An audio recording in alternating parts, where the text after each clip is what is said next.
Y vamos a entrar ahora también a temas nacionales. Vaya que si tenemos varios temas que abordar en la mesa subversiva con Edurne Uriarte, con Marta Olivia López, con Leticia Calderón, con Ingrid Urguelles, que se estarán, bueno, Ingrid no iba a poder estar, entiendo, porque anda viajando, hoy anda viajando para Chile, va para su tierra, así que no estará nuestra querida Ingrucha, pero pues ya estamos viendo ahí a Marta Olivia conectándose, a Edurne Uriarte también conectándose. Leticia también entiendo que no iba a poder estar, ya no supe bien. Es que luego nos agarran ya todos los temas y luego las compañeras que ya andan en cierre de año y andan en el yepa yepa, ándale, ándale. Pues ayer también he hecho con Marta Olivia, pues perdón, no puedo, pero es que ando en carreteras y esa mujer siempre anda así para arriba y para abajo y ahí anda, y ya está aquí Edurne, y ya está Edurne Uriarte y Marta Olivia. Muy buenos días, compañeras, bienvenidas. Buenos días. Hola, muy buenos días, queridas, ¿cómo están?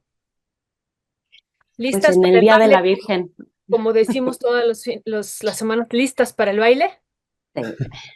Listas, listas. Muy buenos días. Un gusto verlas, saludarlas, compañeras, compañero. Gracias Marta Olivia, gracias Edurne. Pues sí, un montón de temas que abordar y este primero que ahí lo traíamos pendiente y se terminaba de abordar, qué tanto, si mucho, poquito o no, y este debate sobre las 40 horas laborales, parece ser que ya está un poco cantado en qué va a terminar eso, pero bueno, vamos a ver. Mi querida Edurne Uriarte, este debate de las 40 horas laborales que hasta el propio presidente Andrés Manuel López Obrador sugirió que mejor se pospusiera esa discusión y se llevara para otro momento, y otros y otras que decimos no, que ya se pase y que se baje a 40 horas. ¿Qué decía al respecto, Edurne? Pues gracias. Bueno, primero quería hacerle un comentario a la audiencia porque me dejaron unos mensajes muy lindos la semana pasada, pero como no estoy en la computadora, no puedo ver los mensajes en tiempo real. Entonces, primero eso, quería agradecérselos. Lo segundo es que el tema de las 40 horas es tan interesante y tan importante como fue el incremento al salario mínimo.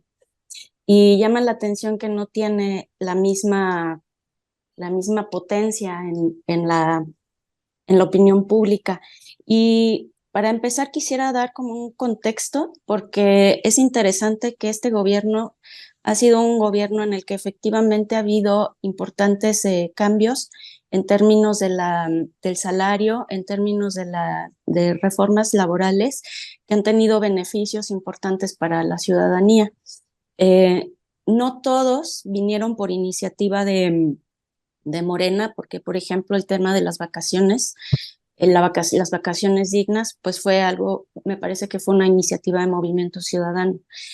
Pero lo que sí hay es un entorno favorable a hacer modificaciones laborales importantes, ¿no? Entonces estaba viendo que hay al menos 11 o 12 reformas en las que se inserta esta dinámica ahora por las 40 horas. Entonces, sí creo que es en primer lugar eso, que es interesante el entorno favorable. Lo segundo es que eh, estas 48 horas vienen desde 1917. No se habían modificado desde entonces, aunque hay propuestas desde hace como 20 años al menos. Y, y por una u otra razón no han fluido, ¿no? Hay al menos siete iniciativas que las propuso unos Movimientos Ciudadanos, otros Morena, y ahorita parece ser que es lo más cerca que hemos llegado. La promotora de esta ley en esta ocasión, que es la diputada Susana Prieto de Morena, eh, ha sido muy activa en redes y en medios para invitar a la gente a participar y hacer suyo esta iniciativa, ¿no? Incluso hoy hay una posibilidad de que se vote, de que suba al pleno y que sea votada. Entonces hay una convocatoria para estar allí a las 11 de la mañana. Y y bueno, pues ese sería mi primer apunte para después continuar con más. Muchísimas gracias, Edurne. Sí me están escuchando, ¿verdad? Es que me había silenciado, pero sí, ya vi que sí me están escuchando. Gracias. Marta Olivia, ¿qué decir también sobre este tema? Pues sabemos que originalmente, como dice Edurne, se iba a discutir hoy, ¿no? Incluso el presidente mandó un mensaje de que no fuera hoy, 12 de diciembre, pero bueno, está pendiente esa discusión ya en Cámara de Diputados después de, pues, un parlamento abierto que también se hizo muy interesante en la discusión.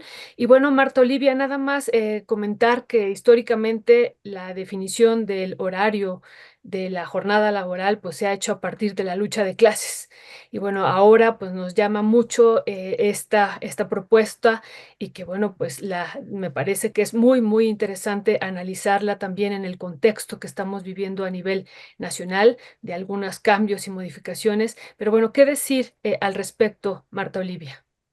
Sí, decir sobre todo que de acuerdo a esta información que ha circulado en sus redes sociales, la abogada Susana Prieto Terrazas, pues van 17 intentos de reducir la jornada laboral. Es decir, no es la primera vez y sin embargo siempre ganan los empresarios. Siempre ganan los empresarios. Para mí se me hace esto importante subrayar sobre todo que esta reforma constitucional al artículo 123 es justa, es necesaria y se deben establecer estos 2 días de descanso obligatorios a la semana por cada 5 trabajados. Y bueno, recordarles también que desde el primer convenio adoptado en 1919, o sea, hace 105 años, 104 años, por la Organización Internacional de Trabajo, ya de por sí hablaba de limitar las horas del trabajo y establecía periodos de descanso adecuados para los empleados con el fin, ojo, así lo establecía, con el fin de garantizar la productividad en las empresas y al mismo tiempo cuidar la salud física y mental de los trabajadores. Así que a mí me parece importante destacar esto. Ya lo hemos dicho en diferentes momentos, por ahí tenemos una gráfica al respecto, que México es el país de la Organización para la Cooperación y Desarrollo Económicos, la OCDE, donde los trabajadores laboramos más horas al año, con casi 2.140. Así que importante esto y muy desafortunada en este momento que podría llevarse a cabo subirse al pleno esta determinación y destacar 2 cosas, que ha sido el Partido Acción Nacional quien se niega, porque incluso ya han tenido, además de la diputada Susana Prieto Terrazas por Morena, ya han tenido el apoyo del Verde, del Partido del Trabajo, incluso el Movimiento Ciudadano del PRI. Solamente el Partido Acción Nacional se niega y está haciendo cabildeo en contra para que no se lleve, no se vote. Y me parece que eso también lo dibuja a la derecha y dibuja a quienes desean un retroceso en el país. Y esto se une mucho pues a lo que dijo Carlos Slim ahora en la inauguración del aeropuerto en el sur, donde dijo que es mejor trabajar más y ganar más, hablando sobre este hecho de reducir la jornada laboral. Y recordemos también que él ha propuesto anteriormente que en México se cumplan jornadas más largas, entre 11 y 12 diarias, pero que trabajen por 3 o 4 días. Y bueno, también esta determinación y esta propuesta de que la jubilación sea hasta los 75 años. Así que me parece que es también destacar que en este gobierno ha habido incremento al salario mínimo, incrementos históricos. Por ejemplo, en 2019 fue del 16%, en el 20 fue del 20%, en el 21 del 15%, en el 22 del 22%. Este año fue del 20% y ya se ha anunciado un 20% para el próximo año. Me parece que son importantes estos avances, pero que tiene que haber una determinación, esa palabra mágica, voluntad política para que se apruebe esta reducción de la jornada laboral. Y si el presidente habla de que va a discusión, a mí me parece que eso no va a suceder hoy. A mí me parece eso, que sí ha habido avances, sí ha habido en este sentido, pero tiene que ver desde allá un apoyo fuerte para esta iniciativa de la abogada Susana Prieto Terrazas para que se hagan. Porque si el presidente ya habla de que se debe ampliar la discusión, pues ese es un no, a mí me parece. Ya, gracias, mi querida Marta Olivia. Pues son algunos temas que tenemos y vamos a ver qué es lo que sucede. Hoy vamos a tener más luces sobre lo que vaya a suceder sobre esta discusión. Pasando al siguiente tema, mi querida Edurne, pues el equipo, ahora ya pasamos por el equipo de Claudia Sheinbaum, ahora está el equipo de Clara Brugada, salieron ahí varios nombres. Así que le vamos a estar pasando mientras nos vas platicando tu punto de vista de este equipo que anunció Clara Brugada. Le vamos a ir pasando pues precisamente los nombres y los cargos o responsabilidades que tendrá cada uno de estos personajes. Adelante, Edurne. Sí, gracias. Yo nada más quería hacer un comentario adicional del tema anterior, porque sí lo considero de gran relevancia y retomando el comentario que decía Violeta sobre la lucha de clases, un espacio donde se está debatiendo esa lucha es precisamente en las comisiones del Congreso de la Unión. Entonces, sí, este caso es muy interesante sobre la luz que arroja acerca de cómo se trabajan en las comisiones, cómo se tiene que cabildear y las fuerzas que hay allá afuera que están presionando para que este derecho no aplique. Al mismo tiempo hay varios empresarios que también están a favor de las 40 horas y que dicen que sí, que efectivamente los empleados necesitan ese espacio de vida digna, ¿no? De estar con la familia, de descanso y de recreación, porque así hay mayor productividad. Entonces, bueno, ese es nada más el comentario que quería hacer. Y sobre lo de Clara, a mí me parece muy interesante la estrategia de seguir los pasos de Claudia, presentar primero un equipo que se va a ocupar de todo el proceso de precampaña y posiblemente después ya de la campaña. Sí es precampaña, ¿no? Siempre campaña. Sí.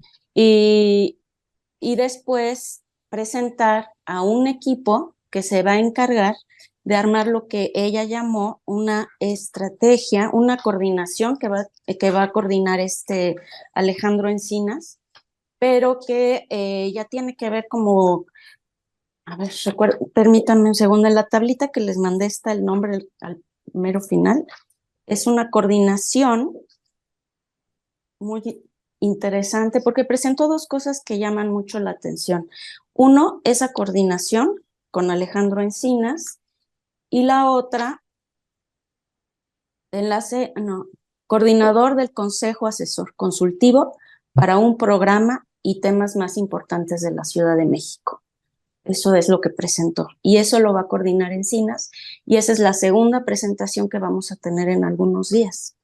Entonces, bueno, por un lado eso, ¿no? La similitud en las estrategias, que yo me preguntaba, ya no me dio tiempo de investigarlo, pero si otros gobernadores están siguiendo esta línea o cómo van a presentar sus proyectos de precampaña a la ciudadanía y si esto puede apuntar hacia una forma de hacer política para la izquierda y de tener que promoverse más y de tener que mostrar más su proyecto, ¿no? Su proyecto de trabajo. A mí me parecería fantástico si esto sucediera, pero de momento solo lo identifico con Clara. Entonces, eso sería lo primero. Lo segundo es que yo sí percibo una intención mucho más identificada de una izquierda conocida, ¿no? De una izquierda como Alejandro Encinas, como Héctor Díaz Polanco, con Rafael Barajas, el Fisgón, con Ana Francis Moore. O sea, hay varios personajes allí que le dan como una solidez ideológica a su proyecto. Al mismo tiempo, también veo tres cosas más. Primero, que incluye, bueno, al Partido Verde como un aliado, un representante aliado, pero no vi al Partido del Trabajo mencionado de esa misma manera. Y una especie de vinculación con el PAN a través de Gabriela Ortiz o Gabriela Orozco, eh, que, bueno, Leti nos comentaba en el chat que hay muchos señalamientos hacia ella, ¿no? Como por ser una persona que viene directamente del PAN. Gabriela Pero Cuevas. Gabriela Cuevas, sí. Entonces, pero ahí hay algo interesante porque se conecta con el segundo punto y es que yo siento que hay un énfasis muy grande en la vocería, porque hay dos o tres personas que también incluye a César Cravioto y también incluye a Eddie Schmoll, que es TikToker o que es youtubero, ¿no? La verdad, pero es parte de esta nueva comunicación de los jóvenes y entonces ahí hay tres personas que atienden a la juventud, ¿no? La comunicación de estas nuevas generaciones, a César Cravioto que va para los viejitos, o para otra generación ¡Ey, de ey, izquierda, ey! sí, me sumo, y esta figura que pues sí es problemática, pero donde hay un punto que yo entiendo que hay que hacer relaciones y hay que hacer alianzas, ¿no? Pero yo veo un equilibrio, entonces a mí eso pues hasta cierto punto me ayuda a comprenderlo, ¿no? El segundo es un enfoque a los procesos electorales, porque hay dos o tres personas que van a estar enfocadas en vigilar, en prevenir, en impactar en ese proceso electoral. Lo tercero es que hay un alto enfoque en actores sociales. Si bien no estamos hablando de pueblo, sí estamos hablando de jóvenes, de movimiento LGBT, de mujeres, de unidades habitacionales, de una serie de elementos también ambientales que me parecen muy interesantes, ¿no? Y eso sería. Muchas gracias, Edurne. Marta Olivia, pues del otro tema, si quieres agregar algo, tú decías de la mayor productividad que se pudiera lograr y también, Edurne, con esta reducción de la jornada de trabajo, pero bueno, a mí me parece que también esto es motivo de análisis pues muy, muy serio, porque finalmente esa es parte de la historia que hemos vivido, la reducción de la jornada de trabajo después de una lucha social, de lucha de clases y el proceso también de intensificación del trabajo dentro de esa reducción de la jornada laboral que implica un aumento del proceso de explotación. Entonces también tiene su otro lado interesante a analizar, pero bueno, si tú quieres agregar algo de esto y sobre los nombramientos también que ha hecho, ¿cuál sería tu valoración? Yo también coincido, pues es un nombramiento amplio, pero se incluyen personajes. También yo agregaría a Paloma Sainz, a Díaz Polanco, que no habíamos visto en otros nombramientos y que aquí nos parece importante. ¿Qué decir, Marta Olivia? Sí, a mí se me hace también importante precisar esto, o sea, abundar un poco más acerca de esta discusión que se está haciendo de la reducción laboral, que también lo habíamos dejado de lado un poco nosotros en estos foros.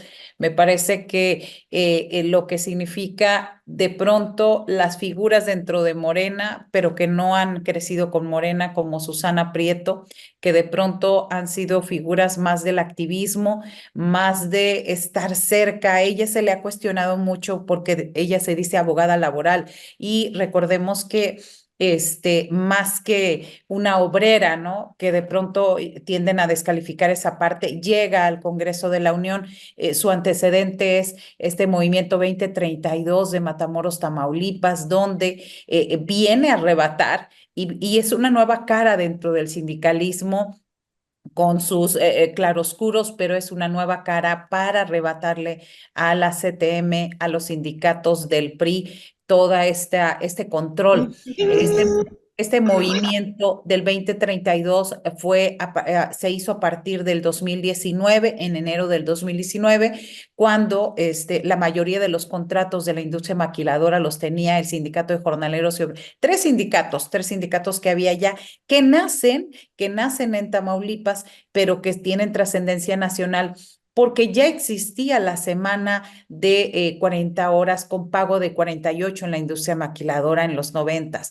Y precisamente quien abanderó esta lucha fue el líder sindical Agapito González Cavazos, y precisamente el PRI en ese momento hace a través de la Presidencia de la República una vulneración a sus derechos sindicales, lo acusan de unas cuestiones que sin sentido y le quitan el control de la industria maquiladora y vuelven y florece la maquiladora en otras partes de la frontera, pero sobre todo con horarios de 11, 12 horas, con trabajo de 3 días, con trabajo con menos servicios sociales, y fue así como fue disminuyendo su poder.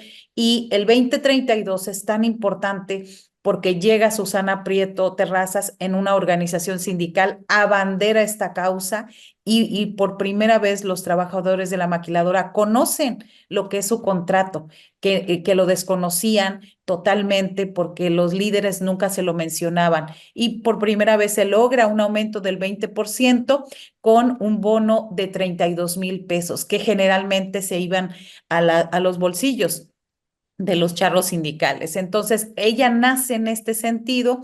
En Morena no es tan bien vista porque ella se sale del esquema, no es política, es sindicalista, es abogada laboral, ha estado muy de cerca con los trabajadores. Y bueno, yo le escuchaba ayer, por ejemplo, hablar de esto un poco molesta, hablando y diciendo que se puede ir la discusión hasta el mes de febrero, que hoy puede que no se avance tanto y que sigo diciendo, se necesita esa palabra mágica desde Palacio Nacional para que se apruebe y que todos nos beneficiaríamos, porque la cuestión de precarización laboral, cada vez tenemos menos tiempo para estar con la familia, porque, y esto también se me hace prudente decirlo, no solamente a los que están en un trabajo continuo, sino a los que estamos en el teletrabajo, de verdad que tenemos condiciones que ya debería de haber otro término a la precarización. Esto es mucho más allá de eso, que no, y que ya ha sido cuestionado en muchos momentos. Así que es importante, yo no he escuchado que haya un eco de esta discusión a nivel nacional, precisamente porque no ha habido el apoyo total a la abogada Susana Prieto Terrazas y a todos estos foros y a todas estas discusiones. Creo que tenemos que involucrarnos más con este tema y tenemos que yo no creo, no sé, Ernesto, a mí me gustaría escucharte. ¿Cuál es tu visión acerca de esto? ¿Se va a aprobar? Aunque te lo voy a preguntar en la noche en el noticiero. ¿Cuál se va a aprobar? ¿No se va a aprobar? ¿Qué es lo que está deteniendo de acuerdo a tu análisis? Perdón. Gracias, gracias, mi querida Marta Olivia. Bueno, yo no creo que ahorita va a pasar. Cuando el presidente dice o sugiere algo así, pues no va a pasar. Mandó ya alguna línea, me parece, a la bancada de Morena, que es muy susceptible a comentarios del presidente. Así que creo que ahorita eso va a pasar para el siguiente año, y yo creo que el presidente López Obrador está tanteando también un poco los escenarios. Creo que él algo supo para hacer un planteamiento así, y pues podemos no compartirlo, pero pues esa es la clase política, así funciona. Yo regresando nada más a este tema, y ya lo platicaremos hoy en la noche, mi querida Marta Olivia, regresando al tema, mi querida Edurne, ¿consideras que este equipo que presentó Clara Brugada la deja, está bien posicionada? Es un equipo que por lo menos, bueno, desde mi punto de vista, presentó posiciones de izquierda mucho más claras, que Paloma Sainz también, Paco Taibo, y mencionó también al doctor Hugo López-Gatell, bueno, que estarán ahí haciendo un equipo interesante de consejo conjuntamente con Alejandro Encinas. Pues ya está también uno de los que también se mencionó ahí, pero los mencionan de una manera un poco más tenue, que es Torruco, que ya se anunció que va va para una de las alcaldías aquí en la Ciudad de México. Así que, ¿te gustó? Te preguntaría, ¿te gustó el equipo que presentó Clara Brugada? ¿No? ¿Se te hizo más sólido a diferencia del grupo de Claudia? ¿Cómo lo miras ahí? No, sí me gustó. El de Claudia no me gustó, este sí me gustó. Así, independientemente de los matices y de los análisis que podemos hacer, sí me gusta ver a esas figuras, me gusta mucho ver a Héctor Díaz Polanco, me gusta mucho ver a Alejandro Encinas. Me gusta ver un proyecto cultural, por ejemplo, con Paloma, con Ana Francis y hay otra persona más. O sea, y me gusta también la propuesta de presentar sobre temas muy concretos, ¿no? Yo entiendo que lo de Claudia pues va para la presidencia, entonces tiene que ser algo mucho más abierto, pero en la Ciudad de México me gusta que planteen a ver qué va a pasar con el medio ambiente, qué va a pasar con los jóvenes, cómo vamos a atender a la comunidad LGBT, sobre temas y comunidades muy concretas. Creo que eso fue para mí el mayor de los highlights o de lo que yo destacaría de la propuesta de Clara. Ahora, ¿cómo va? Yo no lo tengo muy claro. Estaba viendo en los análisis que hacen y en las estadísticas que no tiene una diferencia tan abrumadora como lo tiene Claudia frente a, más bien Xóchitl frente a Claudia, ¿no? Que es prácticamente imposible ya ganarle como están las estadísticas ahorita. Entonces, Clara sí tiene que hacer mucho trabajo, mucho trabajo, y yo creo que este es un buen inicio, ¿no? Es empezar en el pie izquierdo, en el sentido de decir que empieza con el derecho, que empieza bien, pero yo creo que manda muy buena señal para los meses que viene y tiene bastante tiempo. Y luego lo de Torruco, a mí eso me llamó la atención porque yo creí que la candidata para la Miguel Hidalgo era Mariana Boy, pero ahora va a ser Manuel Torruco. Entonces yo no sé si hubo un error mío o cambiaron y no me enteré en qué momento, pero pues estoy atenta porque es mi alcaldía y primero en los listados de los candidatos para la Ciudad de México, para las alcaldías, no había candidato ni para Tláhuac ni para Miguel Hidalgo, eso me llamó mucho la atención. Luego entra Mariana Boy, luego entra Torruco, entonces ya no tengo mucha idea de qué quieren hacer. Muchas gracias, Edurne. Marta Olivia, sobre este otro tema, bueno, si quieres cerrar con este anterior, pero la propuesta que va a enviar el presidente de la República para desaparecer, entre otros, al INAI, y bueno, pues también lo que ayer platicábamos, todas estas denuncias que ha habido, pues de corrupción al interior del INAI, utilizando pues recursos públicos para gastos personales. Ya ayer decíamos el uso que se le dio y que hemos visto en medios de comunicación algunos de estos recursos en table dance con algunos de los integrantes de esta institución. Y bueno, pero esta propuesta que ayer avisó el presidente que iba a enviar este año o el próximo antes de que termine su mandato, ¿cuál es tu valoración sobre esto?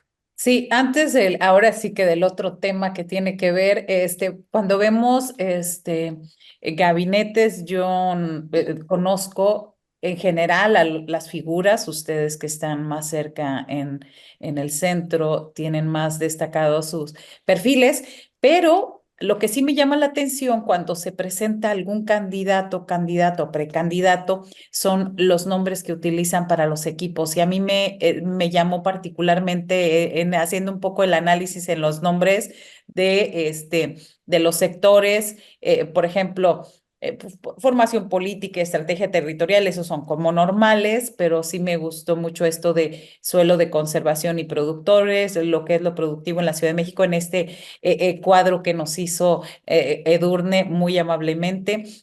Ahí me queda dudas y no sé si ustedes tengan esto de evitar la compra del voto en el número 12 de Montserrat Mondaca, movimientos de la diversidad sexual. también sindicatos y movimientos sociales, desarrollo de propuesta de gobierno con Héctor Díaz Polanco, que bueno, se ilustra solo, ¿no?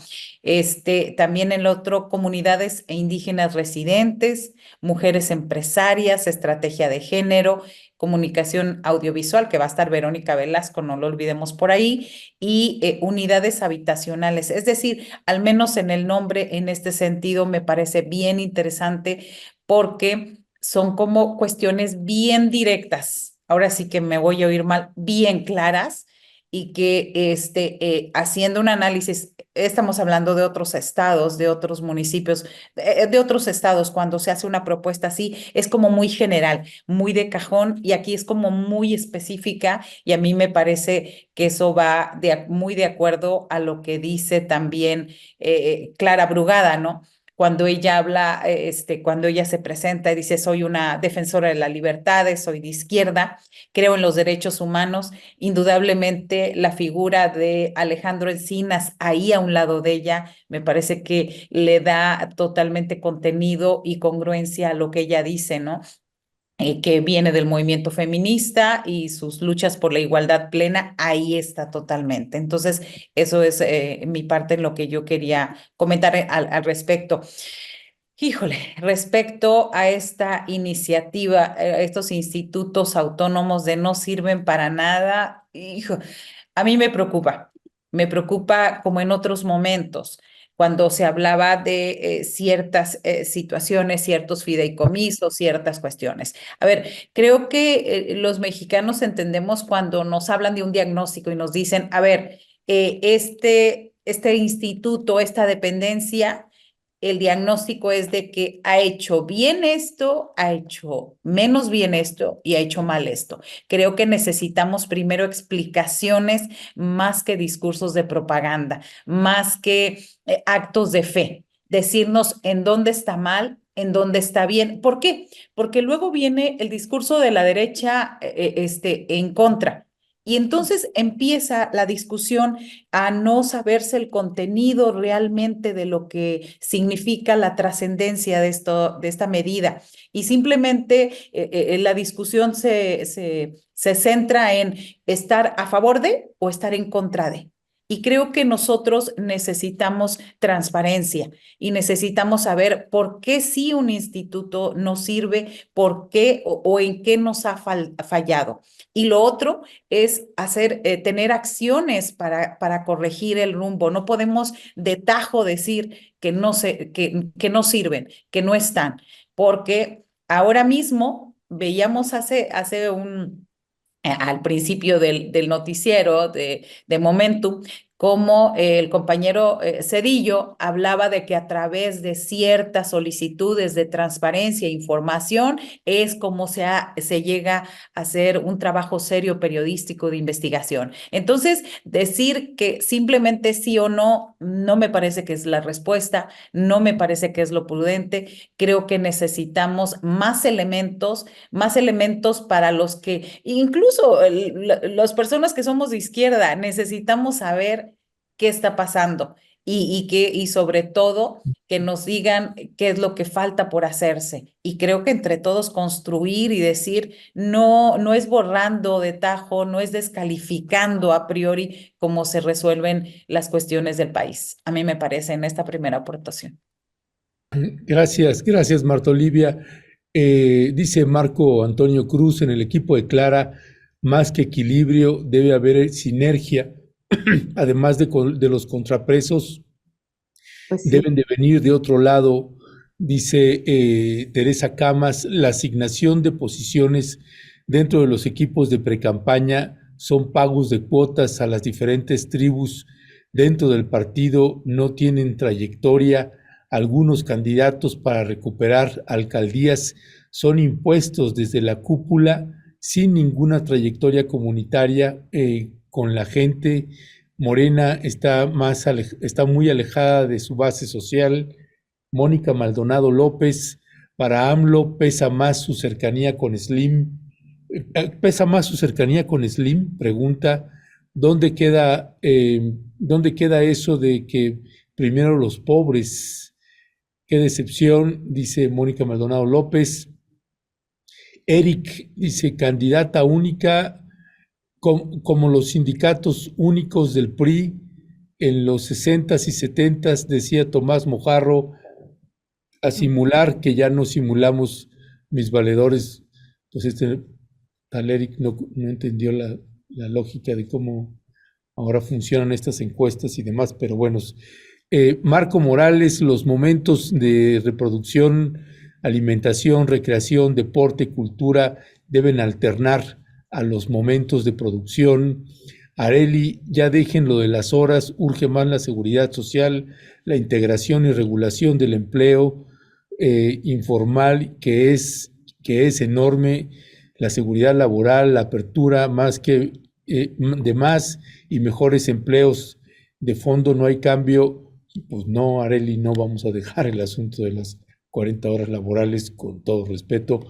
Mi querida Edurne, pues también mismo tema con respecto del INAI. Yo nada más añadiría con respecto de Alejandro Encinas y del doctor Hugo López-Gatell, tengo la impresión que esa designación que se hizo son nombramientos más honoríficos que una carta, que un papel en el que se vayan a quedar.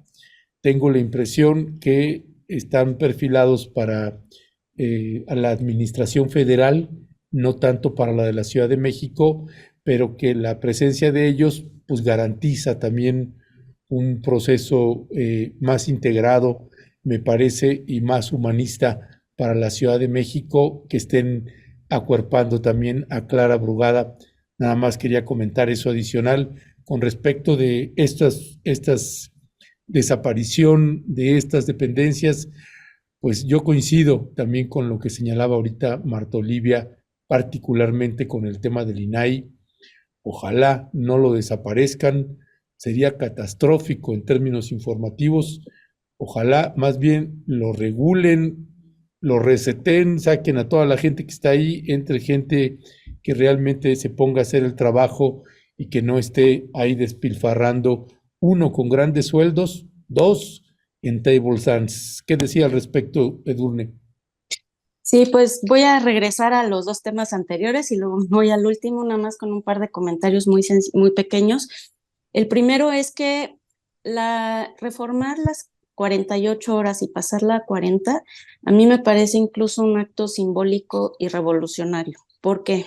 Y a diferencia de lo que decían, porque estamos hablando de una ley, de una propuesta de 1917, o sea, eso viene de la revolución. Y ahorita, más de 100 años después, estamos pidiendo 8 horas menos. Deberíamos estar discutiendo menos horas todavía, pero 8 horas menos. Y además en un programa que no es de un día para otro, sino que son varios años, es de manera gradual, y que hay muchos indicadores que se oponen a lo que dicen los empresarios. Lejos de perder inversiones, vamos a ganar calidad en el trabajo. Entonces, en ese sentido, lo conecto con el comentario que te hicieron de que deberíamos estar hablando de seguridad y demás. Pues sí, creo que esos temas también son muy importantes, pero no descartan que este también lo sea. Y este es el que está ahorita en la agenda, este es el que está ahorita discutiéndose en comisiones. Entonces yo creo que esta lucha es bien importante si queremos las demás, las tenemos que ir consolidando una a una, ¿no? Ya se hicieron parlamentos abiertos, ha habido, ya nos dijo Marta Olivia, 17 iniciativas. Yo creo que sí es una lucha a la que nos tenemos que sumar si queremos ir poco a poco organizando nuestro sistema laboral como de una manera más justa para todos, ¿no? Y en el sentido de lucha de clases que decía Violeta, y creo que es muy importante no perder eso de vista. La otra es que lo de las cuotas, sí, yo creo que siempre hay algo de eso, pero sin duda creo que tener a Encinas y a Gatell, como tú decías, por ejemplo, también tiene un papel legitimador. Legitima el proyecto de Clara, ¿no? Automáticamente hace que muchos nos sumemos con mayor interés. Entonces yo creo que es muy atinado, independientemente de dónde acaben estos personajes, tenerlos siempre en un espacio si no de toma de decisiones, sí de planeación, sí de visión, de Estado, en este caso para la Ciudad de México, y que no se nos olvide que se integra un poco más el movimiento con el partido. A mí eso me parece que puede ser muy afortunado. ¿A dónde va a llevar? No lo sé. Pero una señal importante es lo que decías, Marta Olivia, mencionando los pueblos residentes. Ese me pareció un punto bien relevante porque los pueblos residentes, a diferencia de los pueblos originarios, son poblaciones migrantes. Son comunidades que no vienen de la Ciudad de México. Entonces yo veo por primera vez mencionar a alguien sobre esta migración interna, ¿no? Y el tema que habíamos tenido, que habíamos platicado, que no se habla. Y el otro gran ausente siempre es una política de memoria ante los procesos de desaparición forzada. Tampoco está aquí, no está, es un silencio abismal que rodea a todo el gobierno de derecha, de izquierda, de centro, de arriba y de abajo. No existe la desaparición forzada. Y finalmente sobre el INAI, pues yo coincido con ustedes. A mí me parece que lo que estamos viendo desde la mañanera con AMLO, pues es una lucha política contra los opositores. Y entonces esa lucha política que es legítima no nos va a traer necesariamente lo que sí queremos, nos dice lo que no queremos. No queremos dispendios, no queremos corrupción, no queremos toda una estructura, porque además lo que está planteando AMLO es toda una estructura paralela al ejercicio del gobierno, lo cual me parece una lectura bastante correcta. Pero entonces, ¿cuál es el problema que nos llevó a esa estructura paralela? ¿Y por qué no atacamos eso que está allí en medio, que creó esa estructura paralela? Esas deficiencias, ¿qué hacemos con el tema de la transparencia? La función pública no lo va a resolver, las mañaneras tampoco. Entonces, pasa lo mismo con todas las instituciones autónomas, ¿no? Creo que ahí entre las autónomas pues está el INEGI, por ejemplo, ¿no? Sí, no me equivoco. Pero pues si está ahí el INEGI, por ejemplo, a mí me parecería todavía un error muchísimo más grande. Entonces, ¿cuál es esa estructura? ¿Cuál es ese análisis? Yo creo que ahí es donde sí deberíamos estar discutiendo y no en la ley de las 40 horas, que se apruebe. Y ya. Muchísimas gracias, Edurne. Ya no entendí esto último que decías al final de que no nos debemos de concentrar solo en lo de las 40 horas. Eso decías al final, eso creo que entendí, que hay otras cosas. No, que tiene razón que hay otras cosas, pero ahorita esto es lo que está a debate, ¿no? Y que es Claro. importante conquistar esta batalla y seguir presionando por más batallas.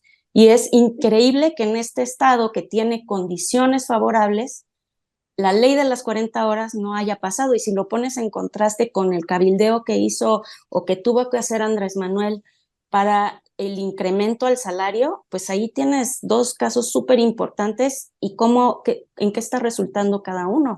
Uno se consolidó. Sí, justo esto que tú dices es bien, bien importante, esta batalla de ahorita y también otras muy, muy importantes también como señalaba alguien de la audiencia, pero otras batallas, ¿no? Esto, por ejemplo, de que el 60% de la población ocupada en este país está en la economía informal.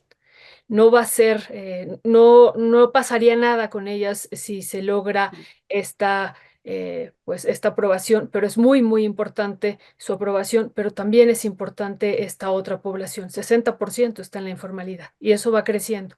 Y lo otro que decimos, que a veces pues muchos economistas ya no se enteran de eso, que más de 19 millones de personas en este país, de la población ocupada, siguen ganando un salario mínimo y otros 19 millones ganan hasta 2 salarios mínimos. También esa es otra situación que tenemos que atender y esto lo digo porque a mí me parece importante también lo que decía Marta Olivia al principio, pues bueno, hemos tenido prácticamente todos los años un 20% de incremento del salario mínimo, que algunos dicen eso no importa. Importa mucho porque hay una gran cantidad de la población, 19 millones, que sigue recibiendo un salario mínimo en este país de la población ocupada.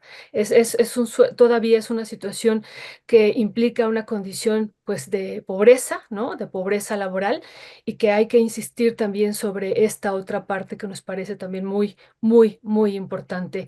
Y bueno, pues ya creo que ya no nos da tiempo de seguir, creo que tenemos que cerrar y bueno, queda pendiente a lo mejor un minutito, Marta Olivia, de lo que se vivió en Argentina este fin de semana ya con la toma de Milei. Sí, yo escuchaba la entrevista y me quedo con la entrevista. Yo quiero nada más decir un pequeño detalle, nada más para cerrar y perdón, vuelvo al tema de las 40 horas. A ver, se trata de 57 millones de trabajadores. Es decir, hay muchos aspectos que se tienen que regular, el teletrabajo, la informalidad, pero los que ya están, que pueden ser beneficiarios de esas 40 horas, por eso de ahí la importancia, 57 millones de mexicanos. Entonces, perdón, yo me quedo con eso, yo quisiera cerrar con esa parte, ¿por qué es tan importante? Somos 120 millones y 57 no tienen ni las condiciones mínimas de laborales. Entonces, por eso, con eso me quedo, perdón. Estás silenciado, Ernesto. Pues gracias, Marta Olivia. También, mi querida Edurne, ¿con qué cierras? Sí, perdón, yo sí quiero decir algo sobre mi ley, porque también escuché la entrevista, me pareció súper interesante y me aclaró muchos temas sobre la situación económica. Y él decía algo que habíamos comentado hace algunas semanas, hablando precisamente de Samuel García. Es que de todo se nos sale decir Ruiz, pero no. No, por favor, no. Exacto, pero Tienen comparación alguna, ¿verdad? pero lo veo Vale. por todos lados. Sí.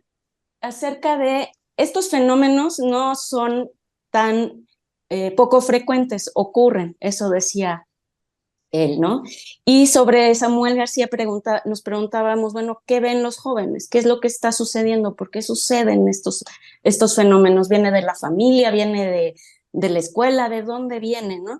Y yo estaba escuchando perdón, tengo aquí compañía, estaba escuchando un análisis sobre la biografía de Milei y cómo fue conectándose con el poder, ¿no? Y todo esto a mí me lleva a pensar en cómo se establecen las relaciones entre los medios del espectáculo y de la mercadotecnia con el poder. Yo creo que allí tenemos una estructura fina, tenue, silenciosa, que nos está posibilitando la llegada de estos personajes, ¿sí? Eso es lo que quería dejar como reflexión para que veamos en el camino qué pasa. Muy bien, pues mi querida Edurne y mi querida Marta Olivia, muchísimas gracias, gracias. Nos vemos la siguiente semana y hoy en la noche nos vemos en un 2x3 Tamaulipas, mi querida Marta Olivia. Gracias, nos vemos en la noche, síganos por allá y también los martes por aquí en Momentum, en esta mesa. Gracias, compañeras, es un privilegio estar con ustedes. ¿De qué hora es tu noticiario, Marta Olivia? De 8 a 9:30 de la noche se llama En Corto, se supone que era de media hora, luego se fue a 1 hora y nunca lo podemos cortar antes de 1 hora y media, pero bueno, ahí los esperamos. Pues ya no es en corto, es en largo, ¿no? Es el largo. Es en largo, nunca ha sido en corto. Y bueno, aprovecho la propaganda y la publicidad ahorita para decirles rápido que regresan los asaltos acá en la carretera Reynosa-San Fernando, asaltos a autobuses, y esto creo que nos tiene que alertar a todos porque así empezó lo de San Fernando, las fosas clandestinas, 72 cuerpos que en realidad fueron más de 300. Pero bueno, hasta ahí los dejo para dejarlos picaditos para el noticiero en la noche. Órale, Marta Olivia. Muy pendientes, querida Marta Olivia, hoy en la noche y también un abrazo, Edurne, un abrazo, querida Marta Olivia. Hasta el próximo martes. Hasta el próximo martes. Gracias. Ay. Pues vaya, es que estamos llenos de temas, dice Molay, nuestro querido Molay Maza, ganarle tiempo de vida al capital es una lucha estratégica e histórica. Las 40 horas es más que tiempo numérico, es tiempo vital. Dice Molay Maza. Sofía Mezcua, muchísimas gracias por tu generosa donación. Gracias a nombre de quienes conformamos Rompeviento TV. Dice la realidad es que en México, dice Sofía Amezcua, los derechos laborales son nulos. Excelente trabajo de todos ustedes, solidaridad con Marta Olivia y su gran trabajo hablando de tables. Urgen derechos para trabajadores sexuales, dice Sofía Amezcua. Dice Claudia de Lara, ojo que el tiempo de ocio también es manejado por el capitalismo. Pues tiene razón, mi querida Violeta, esto que dice Claudia de Lara, y como dice también la doctora Violeta Núñez, pues es que el capital no deja pasar nada, Violeta. Sí, Ernesto, yo ya nada más quería comentar rapidísimo lo del INAI que ya no comenté hace ratito. Pues yo también estoy de acuerdo con lo que decía Marta Olivia, incluso lo hemos comentado, pues partes de las investigaciones que hemos hecho de minería marina, de lo del litio, una parte fundamental salió a través de transparencia, Ernesto. No habíamos tenido acceso a los datos y solo así logramos obtenerlos. Entonces también nos parece importante pues esto que ustedes comentaban de que pues no desaparezcan, pero que sí se modifiquen y se transformen profundamente y sobre todas estas prácticas de corrupción que se viven, Ernesto. Eso sí nos parece muy importante. Y lo que también decía muy bien Marta Olivia, pues la investigación que nos estaba presentando hoy Juan Alberto, o que nos presenta hoy Juan Alberto Cedillo, también pues ha sido posible por ahí. Y también lo hemos visto con otros medios de comunicación, con Infosabia, que también con Jesusa, que varias de las investigaciones las hacen a través de transparencia, Ernesto, de la solicitud de estos datos y que, bueno, de otra manera no los teníamos, en verdad no los teníamos. Así es que eso también es un tema que tendremos que debatir. Y pues sí, el capital pues ve cómo todo lo refuncionaliza y también, como dice Claudia de Lara, que le mandamos un fuerte saludo, pues también todo lo transforma en mercancía y el ocio, el tiempo para descansar, pues también lo vende, Ernesto, vende, y ya sea de múltiples formas, viendo la televisión, conectándose a algún programa, todo lo vende, Ernesto. Esa es una situación que también vemos de manera permanente, los espacios recreativos, todo. Y pues es una realidad. Y lo otro, Ernesto, pues queda pendiente todavía esta discusión de la reducción de la jornada de trabajo, que yo sí creo en verdad que también tenemos que poner atención en esto de la intensificación del trabajo, aún reduciendo la jornada laboral, que eso implicaría un proceso de mayor explotación, ¿no? Es necesario reducirlo, pero también, ojo, tener cuidado con eso, Ernesto. Así es, Violeta. Y dice Lulú Hernández Garnica, yo coincido a plenitud con su comentario. Estimada Violeta, muy importantes tus comentarios del salario. Como buena economista que eres, muy aguda en tus comentarios. Un abrazo. Y sí, todos estamos de acuerdo con eso, Violeta.